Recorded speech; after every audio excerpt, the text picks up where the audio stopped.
मैं किस्सा पढ़ रहा था जिसमें दो दोस्तों ने साथ में एक बिजनेस की शुरुआत की और बिजनेस जब ठीक चलने लगा तो उन्होंने प्लान किया कि अब इसे एक्सपैंड करना चाहिए और उस एक्सपेंशन के लिए अब वो जगह जगह मीटिंग्स करने के लिए जाएंगे, सेशन सेमिनार्स लेंगे, अवेयरनेस फैलाएंगे अपने बिजनेस के बारे में।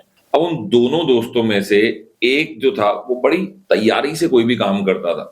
कहीं सेशन लेने के लिए जाना है तो पहले पूरी स्क्रिप्ट तैयार करेगा, उसे प्रैक्टिस करेगा और बोलता भी बड़ा अच्छा था, फ्लोलेस, बिल्कुल फ्लुएंट, लगातार बिना रुके बिना अटके बड़े अच्छी स्पीच वो दिया करता था, मीटिंग्स लेता था। अब ये दोनों जगह जगह जाने लगे और अपनी बिजनेस के बारे में लोगों से बात करने लगे, कंपनी से, इन्वेस्टर से।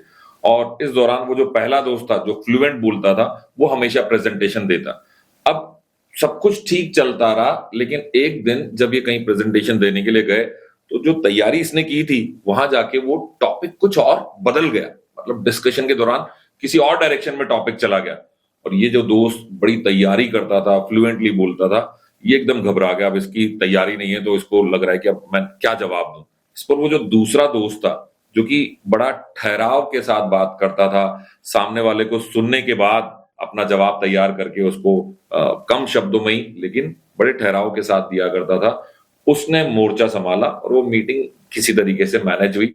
अब देखिए ये किस्सा सिंपली ये समझाता है कि कम्युनिकेशन का मतलब ये नहीं है कि आप बिना रुके बिना अटके फ्लुएंटली बोलें। और खासतौर से जब इंग्लिश की बात हो तो लोग सोचते हैं कि जो ऐसे लगातार बोलता चला जाता है वो अच्छा कम्युनिकेटर है। सही मायने में अगर आपको आर्ट ऑफ पॉज के बारे में पता है, आपने उस पर प्रैक्टिस की है, तो आप कम शब्दों में अपनी बात को दमदार तरीके से रख सकते हैं। आप किसी भी कम्युनिकेटर की बात करिए जिनको सुनना आपको अच्छा लगता है। अमिताभ बच्चन जब बोलते हैं तो सुनने में अच्छा लगता है। गौड़ गोपाल दास की बात करिए, आप जग्गी वासुदेव जिन्हें हम सदगुरु बोलते हैं उनकी बात करिए, या हमारे प्रधानमंत्री श्री नरेंद्र मोदी जी को बोलते हुए देखिए। वो लगातार नहीं बोलते हैं, उन्हें पता है कि कब उन्हें ठहराव लेना है अपनी बात में।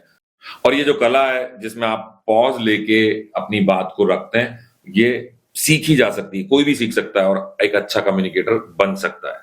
और आज के इस समय में मैं सोचता हूं कि हर व्यक्ति को बेहतर कम्युनिकेटर बनने की कोशिश करनी चाहिए, क्योंकि ये आपकी लाइफ को काफी हद तक आसान कर देता है।